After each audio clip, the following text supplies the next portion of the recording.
guys, everybody grab a seat and we'll get this going. I'm sorry we're a couple minutes late, and let me tell you, that means a lot, doesn't it, Jane?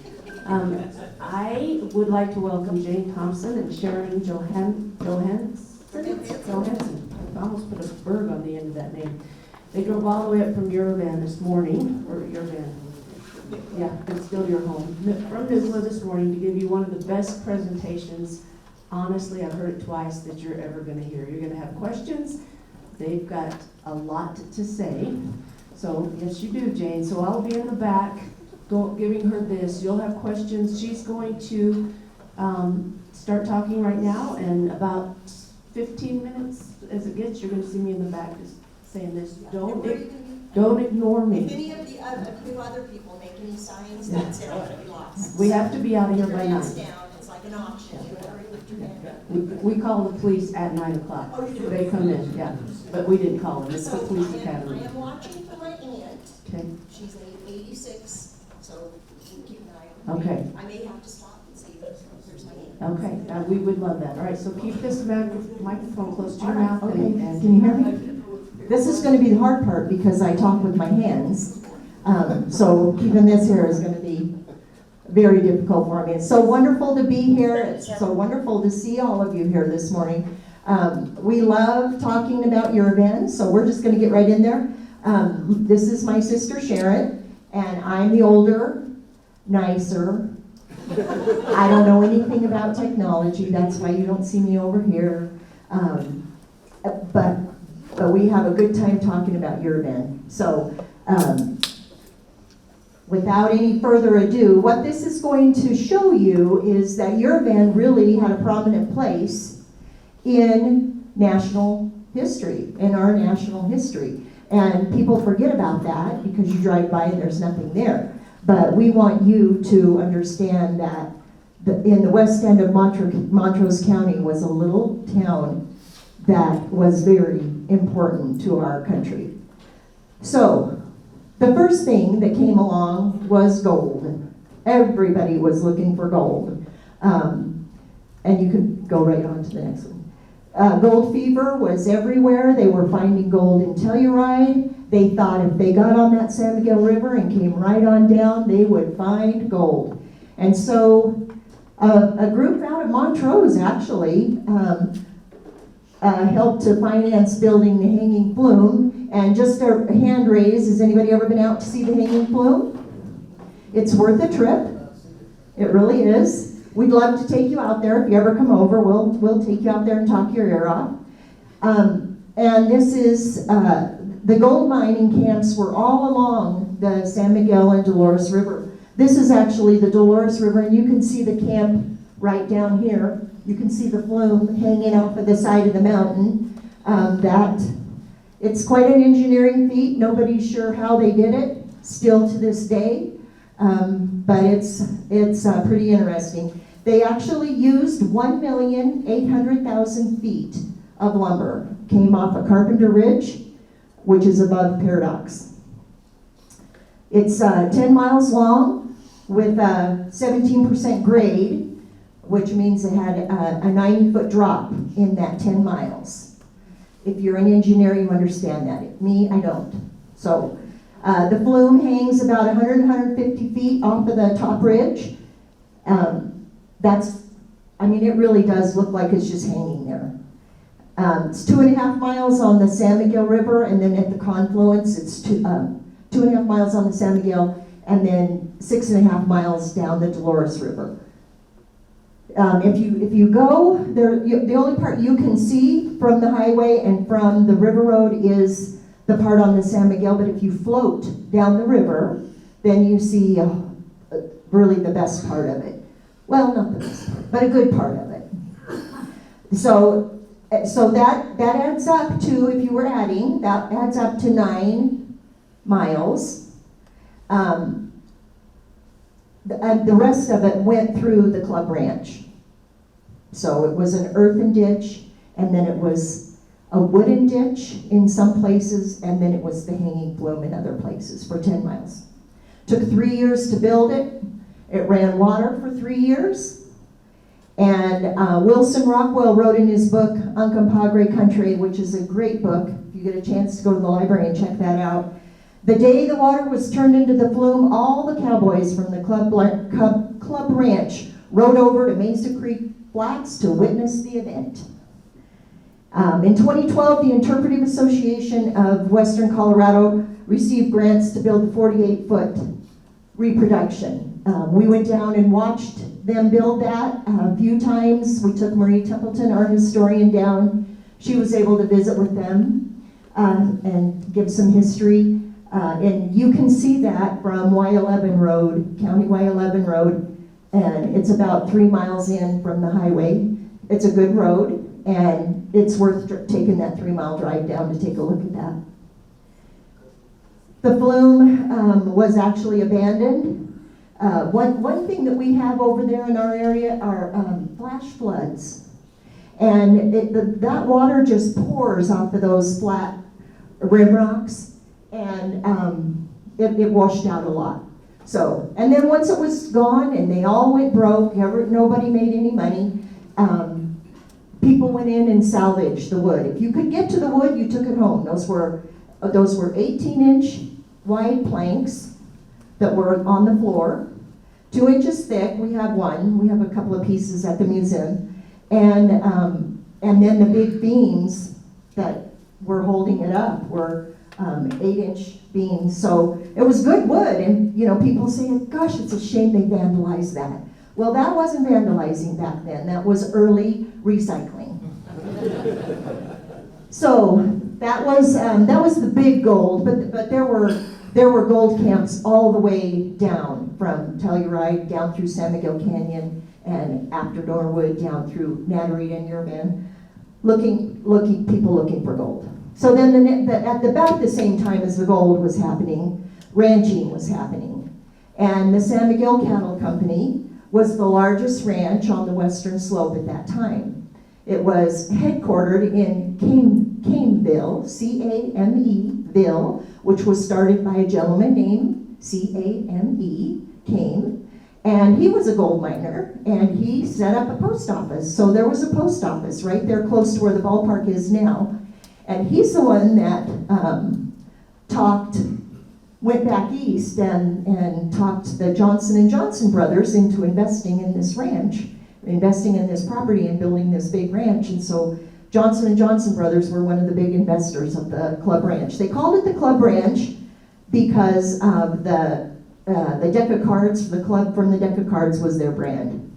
The club ranch shipped over 1,000 head of cattle and 75 bulls just in 2 months of 1884. Muriel Marshall wrote in her book, at one point the club ranch was branding 5,000 calves a year. The corrals are still standing outside of Uravan on Highway 141, and all of those cattle were shipped out of Placerville. It was a big deal. So when you hear about the club ranch, there's a lot more to talk about the club ranch, but basically that's what it was. And we have a picture of what it looked like back then. They had orchards and hay fields, and just to tell you, this is where Uravan was eventually. But at that point, it was still all the club ranch. And it was quite a place. And then the next picture is what it looks like now. So after the ranching came radium. And Joseph and James Flannery were two brothers from Pittsburgh, Pennsylvania. They were undertakers. And they were the first generation Irish kids in Pennsylvania. And their sister had cancer. And they had heard of radium curing cancer, that they were experimenting with that in Europe. And so they decided they were going to jump in that boat and see how far they could get. They wanted to help their sister cure her cancer. So they researched, and they were already doing a little bit of vanadium mining. They owned a bolt company in Pittsburgh, and these were not just little bolts that we go to the hardware store to get. These are big bolts for trains. That was back when the trains, they were part of helped Ford Motor Company, needed their steel to be harder, and vanadium makes steel hard. So they had a few vanadium mines, but they had figured out that the radium was in the same ore that the vanadium was in. So they decided to try to get their mines switched over to radium. They would eventually have over 2,500 claims. This was their headquarters outside of Natarita. That's a full-on town right there.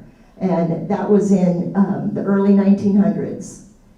The coke ovens were right up here. This house is the only thing left here. And the coke ovens were right there. And those coke ovens were built to burn coal to make coke for the copper mines that were so popular in the 1800s over by Paradox, the late 1800s. So, and there's still one full one intact and a half one. So they're still there.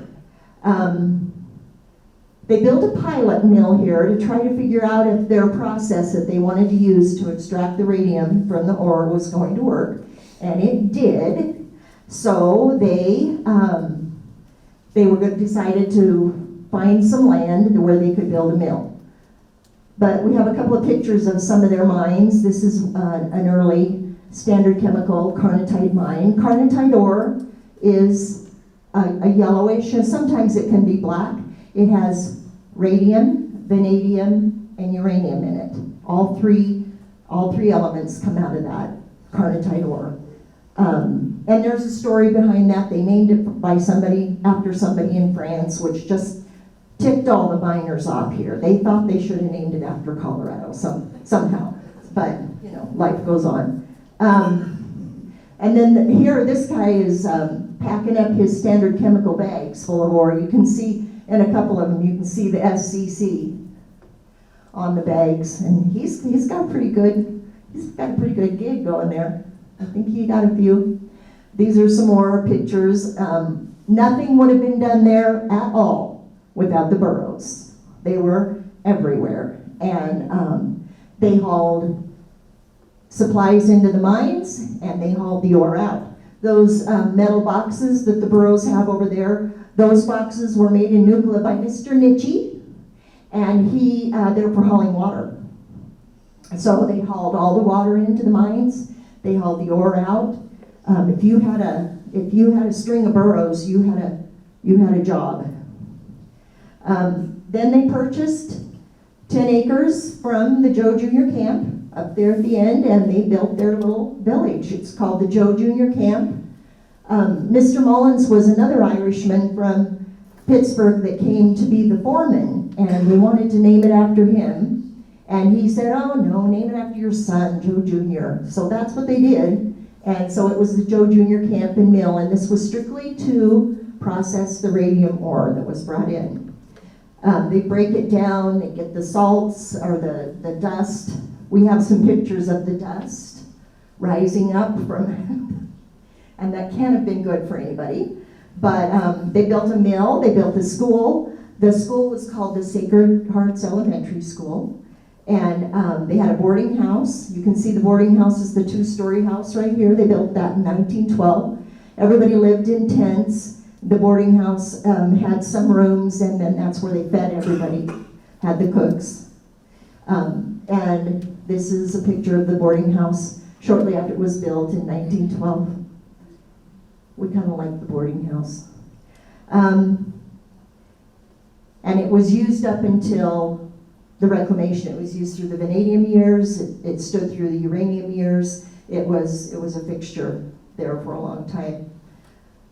So ore was hauled from the Joe Jr. to Placerville and put on the train to Pittsburgh. So this is Norwood Hill. Have any of you ever been on Norwood Hill? Okay. My dad had a car that went off Norwood Hill, and he jumped out at the top. That's always our family story we have to tell.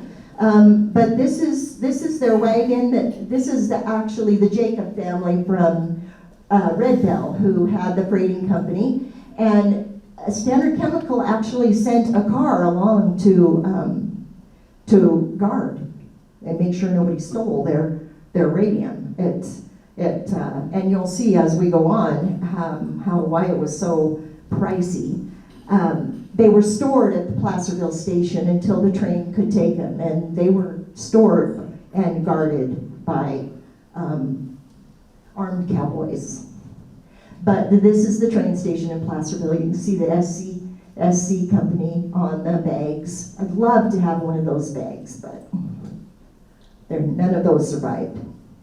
And then that went on back to Pittsburgh, Pennsylvania, to the Cannonsburg, Pennsylvania is where the mill was that processed it, and then they took it to the lab in Pittsburgh, and it was processed there and turned into radium salts. So when the women of America decided that they needed to raise $100,000 to buy a gram of radium for Madame Curie. So they did. This lady was a reporter from a magazine, an editor, and she raised the money all across the United States. Women of America donated their $100,000 so Madame Curie could have a gram of radium. And this is the invoice, the bill of sale from the Radium Chemical Company, which was a subsidiary of Standard Chemical Company. You can see the stamp right here. It says Standard Chemical Company, and right up here. So we know for a fact that much of that radium came from Uravan. They certainly did have some other mines in other places, but most of that radium that she received came from Uravan. But it wasn't Uravan yet, the Joe Jr. camp. It took 500 tons of ore to make 1 gram of radium. So there you understand why it cost $100,000. Because it left, they brought it down from the hills above Uravan, on their burros, they processed it there, and then they took it by wagon and burros to Placerville, and then on the train from Placerville to Pittsburgh, Pennsylvania. And it was quite a process. It was quite pricey to put together. Madame Curie came to America in 1921 to receive her 1 gram of radium. Those 5 little vials of radium salts right here fit down in these holes, and then this goes in this lead container, and this locks it up, and that came from 500 tons of ore. And that's what she got. She got her, there's a plaque there, there's a plaque in Pittsburgh because she then visited Pittsburgh and went to the lab in Pittsburgh. She visited Cannonsburg, and saw the plant where they process. Louis Vogt, V-O-G-T, is this gentleman right here. And his grandson got in touch with us and said, I have a bottle of radium, high-grade radium, that came out of Paradox Valley in the early 1900s. Would you like to have it? Well, my sister will tell you that I don't turn anything down. And so I said, well, sure, if you can get it to us, we'll take it. Well, he put it in the mail and mailed it. And it had radioactive stamps all over the outside of the box. It was really pretty exciting. I opened it at work, and everybody came to watch, and they had sent me the instructions of how to open the box in the mail. They had sent me the instructions in an email, and then when I opened the box, the instructions were laying on top of the box too. So we had plenty of instructions on how to open it up. And it was packed in there really good, and it's in a metal tube, and he had taken several pictures of them packing it up. So I was prepared, and of course I had my Geiger counter ready right there. I always have my Geiger counter. And we had it sitting there and pulled that little bottle. All it's got is a cork in it. And pulled that old bottle out of there with that yellow radium in it, and it just tick, tick, tick, tick, tick, tick, tick, tick on my Geiger counter. It was very exciting. And we put it right back in and covered it up, and And every once in a while, I'll have a group that I'll look them over. I think they can handle it. I think they're going to be okay. And so we'll open it up, and it is fascinating, I think. And it's the best thing for kids to see, really, because then they get it. They really get it. So the next picture is of the lab. See, it doesn't look to me like they're being real careful. They're stirring those radium salts in those big bowls. They're drying it out. I don't know what that guy's doing with that tube. I just want to believe he's not sucking on it. But, you know, people talk about how our miners didn't know what they were doing in the mine, but my gosh, these people, this was right there on the campus of Pittsburgh University. Sharon and I got to go back for, they were doing honoring the Flannery brothers, and we went back and got to meet a lot of the Flannery family and got to be there when they dedicated a plaque in their honor at the university. And we got to go look at this building. They don't let just anybody in there, and we were anybody. So we didn't get to go in, but it's still a beautiful, beautiful building. They gave us all the paperwork on how it went through the reclamation process. It has the big, beautiful, round, walk-in safe. And for a while it was part of the university, and it was the lounge where the students hung out, and they got to hang out. They made the safe into a little hangout place. So they had little chairs in there, and they'd go sit in the radium safe. And we just shake our heads like, then why is our town gone? If they could keep that building right smack in the middle of Pittsburgh that had probably way worse, but that's okay, we don't go there. We don't talk about it so much.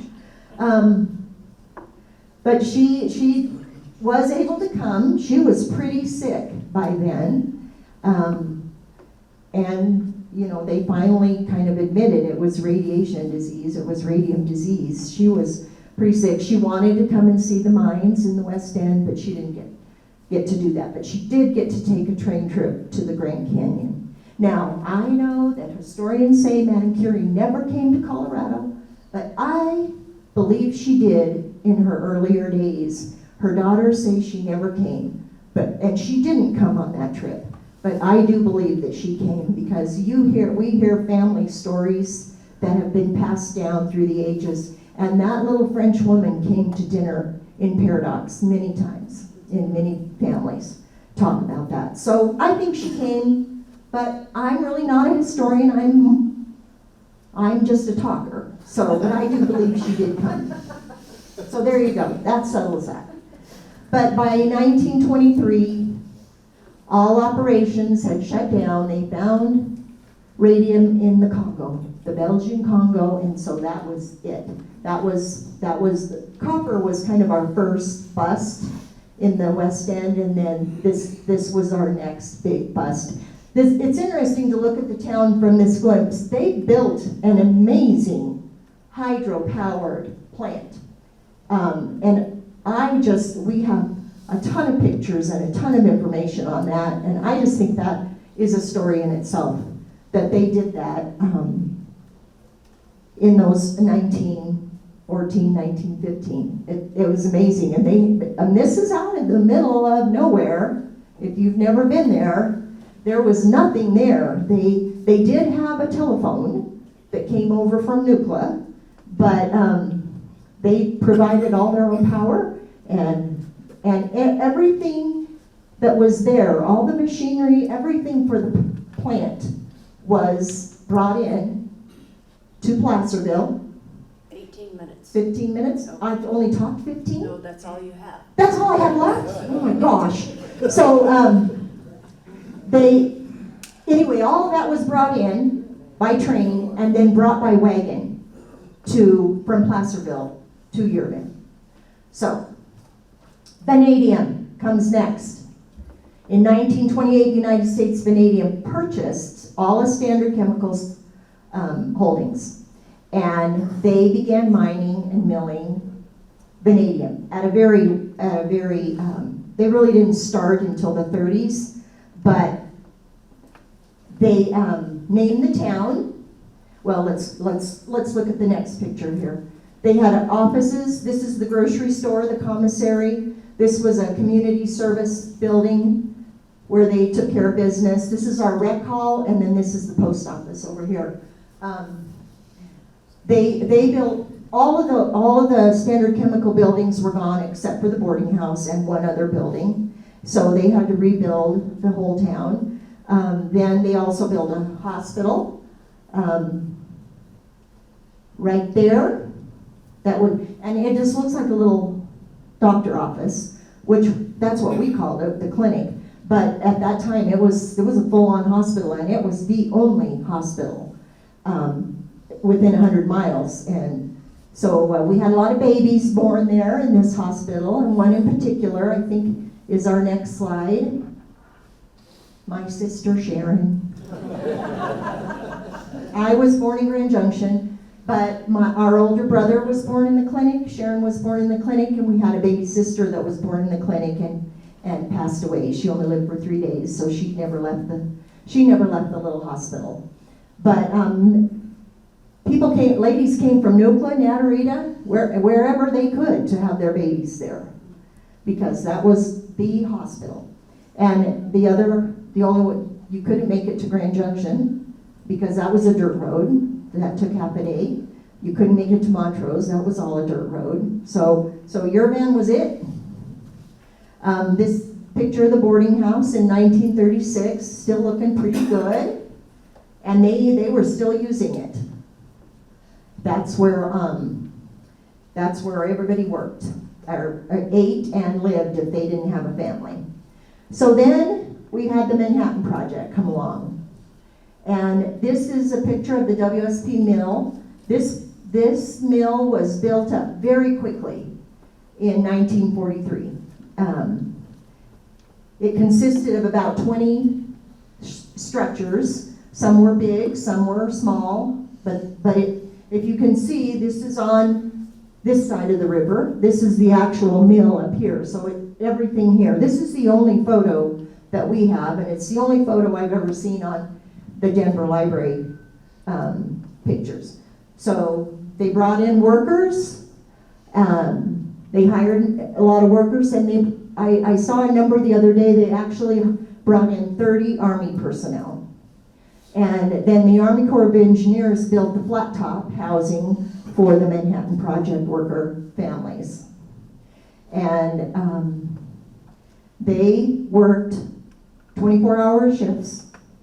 We have a book called The Hearth of War that is a memoir of a lady who lived there during those 2 years. Her husband worked in the mill. Her daughter lived with her. Her daughter's husband was in the war. Their son was in the war. And everything they did in that town, she would write how they grew their garden, how they kept the children quiet during the day while the men slept at night. And she'd say, it's all for the boys. It's all for the boys overseas. So it's quite a book. But this is what they did then. When the war was over, they tore it all down. And just as quickly as they built it, it was gone. For a long time, the kind of steps there, the concrete steps, were still there, you could see. But now there's nothing left, and everything is under Highway 141. So then, after the war was over, came the uranium.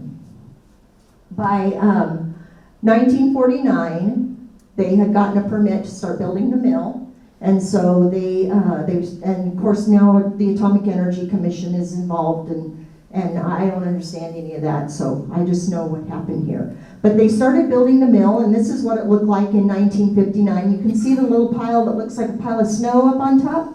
That's tailings.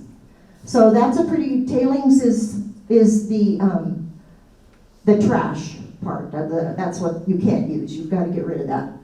Although, back in the day, that's what they put under houses, made a good foundation, and I don't know, I never played in the tailings, and did you ever play in the tailings? No, but a lot of people say, oh yeah, we played in the tailings all the time. Maybe my mom was, I don't know, maybe she knew.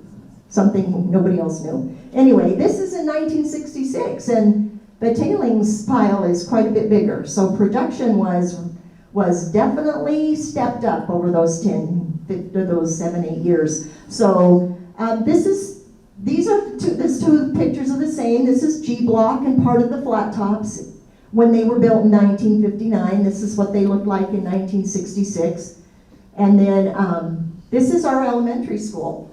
And it's E block is next to the school, and then the block over here is where Sharon and I grew up, F block.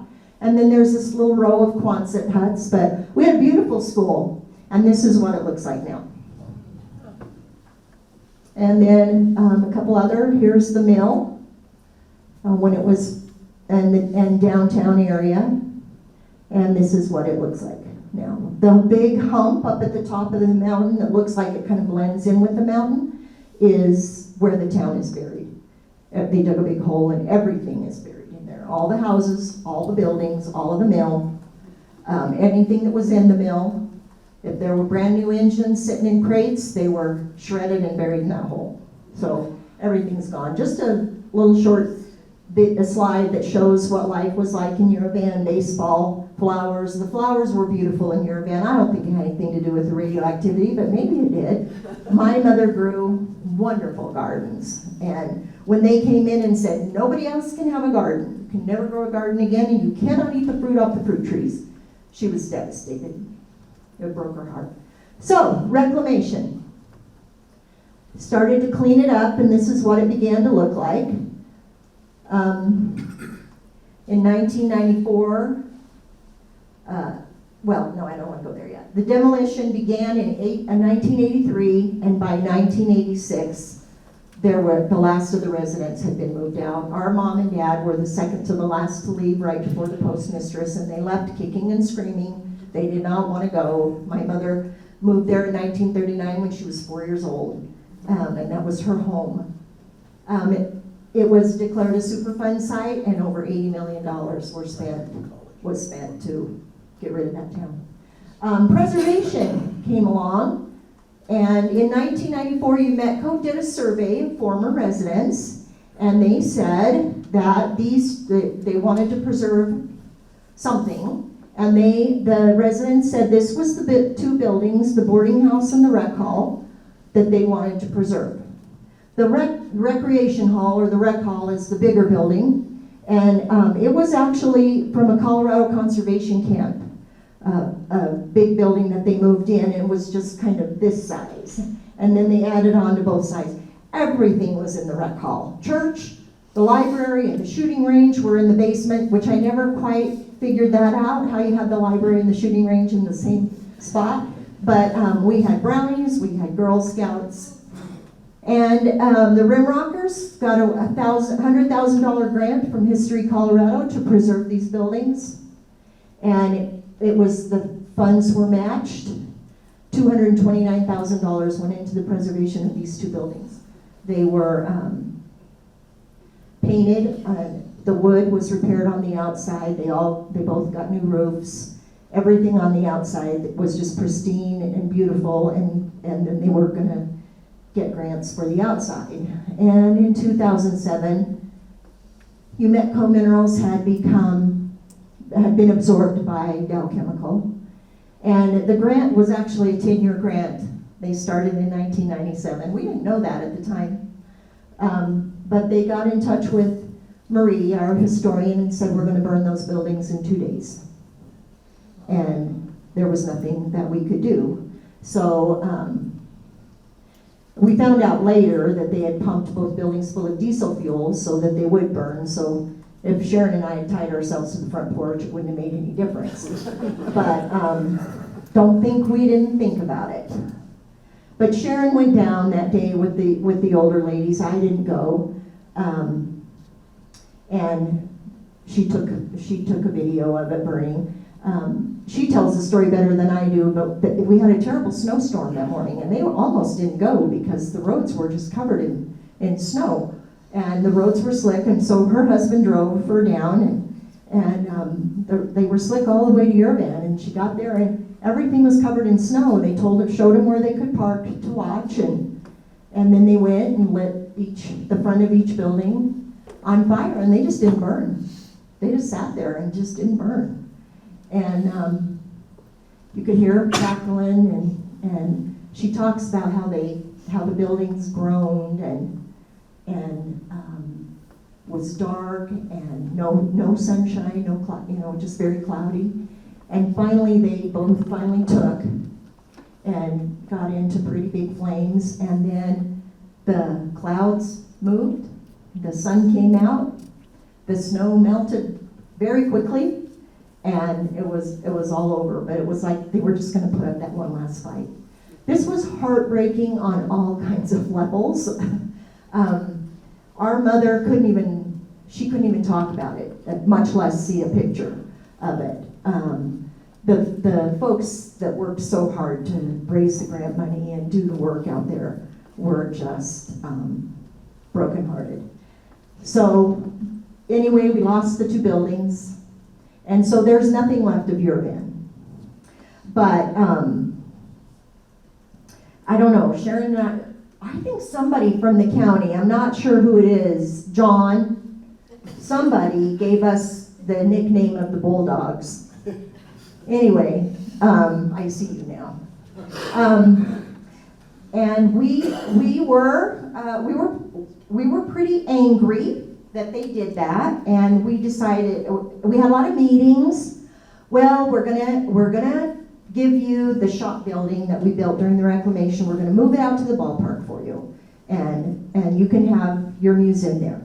Well, no, we've changed our mind. We're gonna just leave the ballpark the way it is, and you can have the UMETCO building when we're finished. You can move your museum into there. And so we went back and forth, and then silence. No more. Nobody talks to us. Nobody answers an email. Sharon and I and our board did write a letter to Dow Chemical and asked them if we could have our $100,000 back, because that would go a long way in trying to find a place to put our Uravan artifacts. And that was a big no. And then they stopped talking to us. So we decided we wanted the ballpark. We just said, that's it. 24 years they've been telling us we can have something out there. We're gonna start working on the ballpark.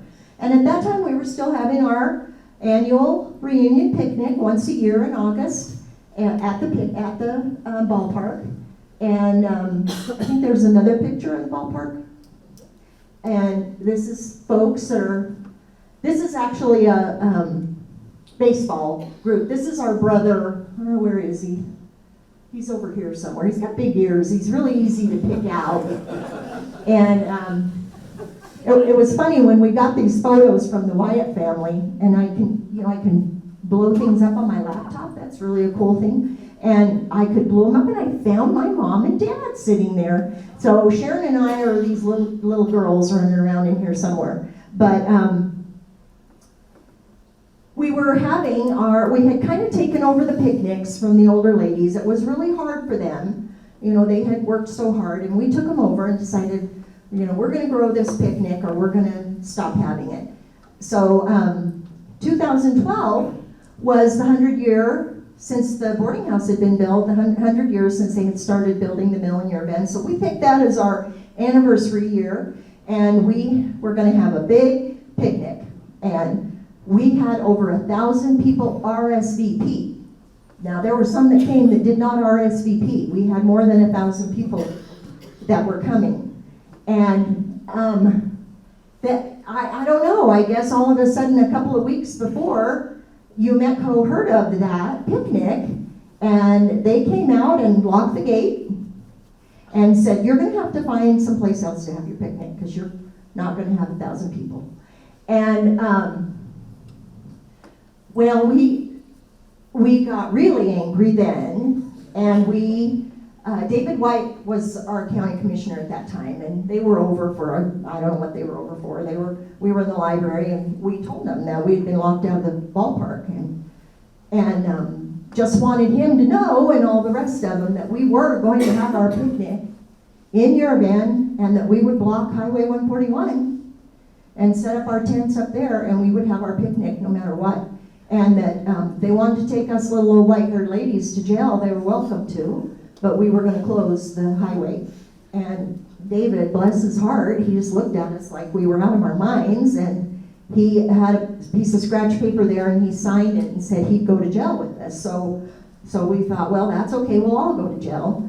And then the fight was on. I don't know what the county did, but they made some waves, and then we had a gentleman from Washington State who was in charge of the Union Carbide Retiree Association, and he did some things, and all of a sudden, the omnibus agreement was going to be signed by the county, and it was going to be turned over to the county, and that was it. And it was. And it was done like a month before the picnic. And we were able to get a one-day permit from the county to have our picnic, and over 1,000 people came to that picnic. People who had not been in Uravan since they left, some since they were a child. And then in April of 2013, we came over and signed a 50-year lease with the county to build up the ballpark. And this is what it looks like now. This picture of the flagpole was taken just last week by a couple that were traveling on the Rimrocker Trail, and they posted it. Very nice folks go on the trail, and a lot of them camp at the ballpark. We've had it for 10 years. We've done a lot. We've done a lot of improvements. Not sure how we did it, but we did it. Everything in the ballpark was donated by somebody who lived there or had something to do with Uravan. All the picnic tables, all the trees, all the barbecues, everything has a plaque on it. And it's a beautiful place, and it's very busy. And finally, our people have a place to come home to. And when we see Uravan people there, it's a good day, and it makes us happy. We're getting older. I'm not sure how much longer we can keep up with the weeds and the tree branches that break, but we're going to keep going for as long as we can. This is what Uravan looks like today. Right down here at the bottom is a school bus, and I take a lot of school bus kids out there. I take a lot of students from all the schools. Telluride doesn't come so much anymore since COVID, but my Norwood kids, Nuclear Natarita kids, I take them out there. We go to the ballpark. We have a picnic. They play baseball, and they love to go to Uravan. Used to be when they get off the bus, they kick the ground and say, "What are we doing here?" And but now they like to come. These are some of the folks that the 3 good books that I always like to recommend about the area: The Uncompahgre Plateau by Muriel Marshall, Uncompahgre Country by Wilson Rockwell. That's an old one. It's a little harder to find. And then, of course, David Lavender, One Man's West. David Lavender eventually, or Mr. Lavender, the grandpa, eventually owned the club ranch. He was one of the last ones to own the club ranch, and he's written a lot. So you can see Uravan was on the world stage, and Sharon and I kind of just feel like we have to talk about it as much as we can, as often as we can, because there's a lot of people that just don't have any idea what was done there. And we do that for our grandpa. He did die from the lung disease. He was an underground miner. Our grandma was compensated, and it helped her to have a comfortable life after he was gone. He was a farmer. His father had 80 acres in Norwood that he had homesteaded, and he played a little too much poker and lost the farm. And our grandpa was able to buy that farm back and get it back in the family. So, and he couldn't have done that had he not worked in the mines. He moved his family there in 1939 on Christmas Day, and that's how we ended up there, 3rd generation to live in Uravan. All right. So if there's any questions. Yeah, we do have questions. Can you give Jane and Sharon a round of applause?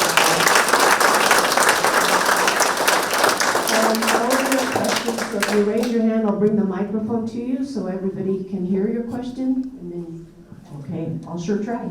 Tell us if the museum is still open in Natarita. So the museum in Natarita is in the process of being moved to Nucla. We've been in the museum in the building, Natarita Community Center building, for almost 50 years. And we just needed to get out on our own. We needed to figure out if we can support ourselves.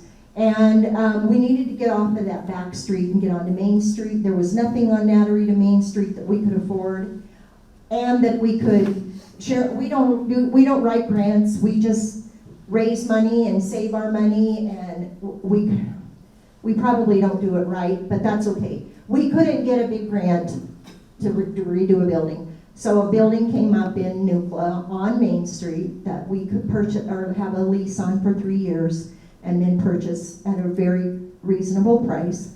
So we started moving. So the answer is it's not open yet, but we're there almost every day, and if somebody calls and wants to come look, we just have a couple of displays left to set up. But most everything is out. Thank you, thank you. We think it is too, and we wanted to put as much back in as we could, and it's a much bigger space. Yes? Hello. I'm sorry. If my memory serves me correct, in the early 1970s, there was a house mover here in Montrose by the name of Herman Archuleta. Yeah. And it was my understanding that he moved a lot of those buildings from Uravan to Montrose and put them down there in Tortilla Flats and remodeled them. There's probably people still living in them. Yes. So at first, the first thing they did when they came in was they put monitors in all the houses to monitor the radiation levels. And they found a few right away that they needed to move people out and get those torn down and reclaimed. And then they just started moving people away. You know, once the mill was done and shut down, some of the people stayed to work through the reclamation, but most everybody had to leave. It was a company town. Our mom and dad paid $28 rent for a little 2-bedroom house. If you only lived there if you worked there. So those folks had to, and they were all compensated, given a severance. But then they decided these are pretty good houses. Some of them were not. There was no radiation levels. And so they picked and chose quite a few. And Mr. Archuleta did come over and he moved quite a few. I actually, about 3 years ago, came over to visit a friend, an old friend, and she said, you know, I'm living in a Uravan house.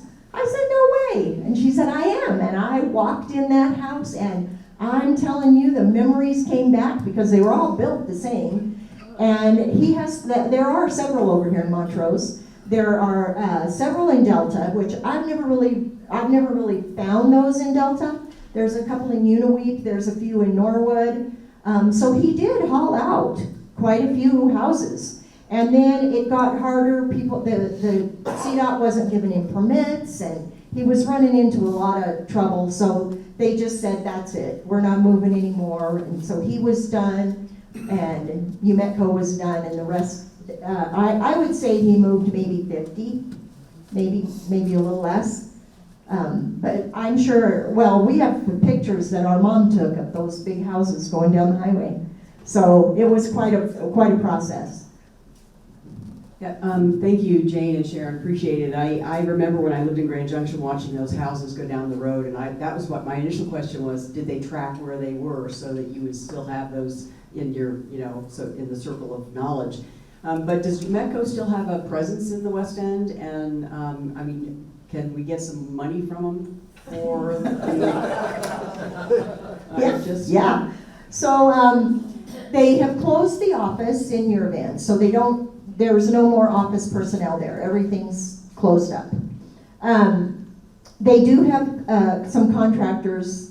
They actually say they work for UMETCO. They get a paycheck from UMETCO, but they're kind of a contractor. They come out and test the water at the river, and we lock up the ballpark in the winter from December 1st to April 1st. You cannot get into the ballpark or the new bathroom. But so we got a call one year, it's probably been 2 years ago, and they said, we need to get into the ballpark so we can get down there and test the water. And nobody had ever asked us to go into the ballpark to test the water before. And so I asked, well, why are you testing it in the winter? And you've never asked before. And well, now we have to test it monthly. They had to test it once a year, now they have to test it quarterly. So I said, sure, I'll come down and unlock the gate, we'll meet at such and such a time. And so we did that twice, I guess, and then the third time, I don't know who they called at the county. Somebody in here got the call, and they wanted a key to that ballpark. well, they called Sharon, because Sharon used to work for the county, so they know Sharon, so that's who they called. They didn't call me. They probably would have been better off to call me, because I am the nicer sister.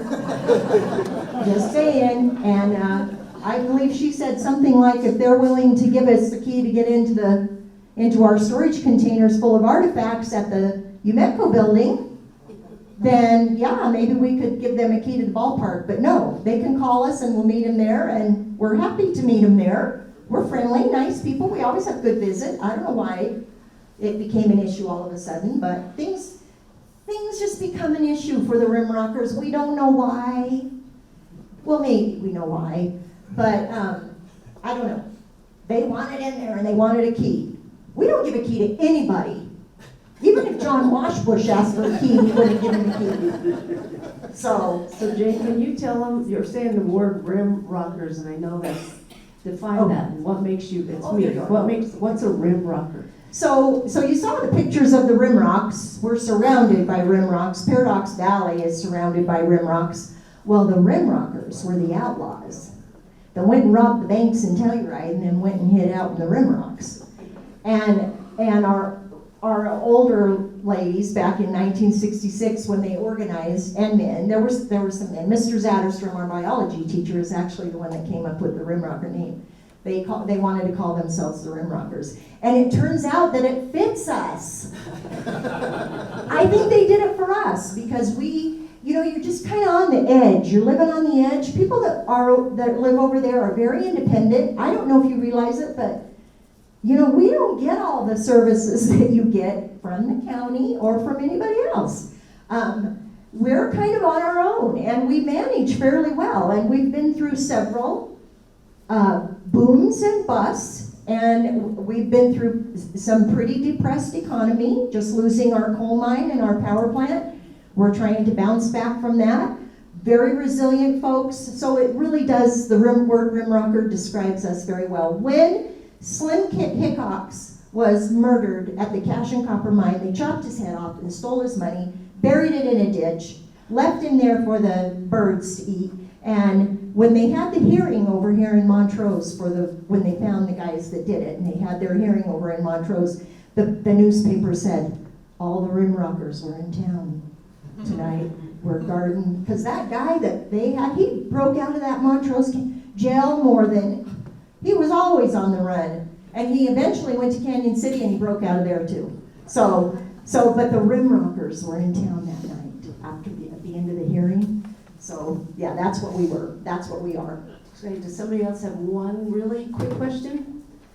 Because if not, I do know that Sharon and Jane bought some literature and some information. Yes. They put on the table over there. And it's a fascinating story. Who's taking over when you guys, who's going to be passing the torch to with this? Well, we're trying to get our young people interested. Another reason why we wanted to move to Nucla is because we're building a new school up there. It'll be pre-K through 12. All of the kids will be in there. And I am getting a lot more. I'm getting into the school a lot more. But we decided we needed to follow the school. We've got to teach these kids their history. And if they don't learn it in school, they're not going to care about it when they're adults. I take these kids on field trips and their mothers go with us. And these girls are from 30 on down, and they say, why didn't I know about this? I never heard this story about Uravan. So we tell it to whoever we can, and we're hoping that somebody somewhere along the way will jump in. But we have a pretty old group. We didn't used to be the old ladies. It was the older ladies that were the old ladies. Actually, you guys are not old ladies. Trust me. We're the oldest ladies in the room. But I tell you what, you're the most passionate ladies that just embraces and keeps your history alive. And I love your story. And yeah, so thank you for driving up here to Nucla, from Nucla, which I want to say Uravan. We were just there a couple weeks ago, and I was driving down 141 trying to just picture it and see it, and I can't imagine the town that you lived in being torn apart and moved away. I mean, that had to be hard. Yeah, so I thank you. Could we give them one more round of applause?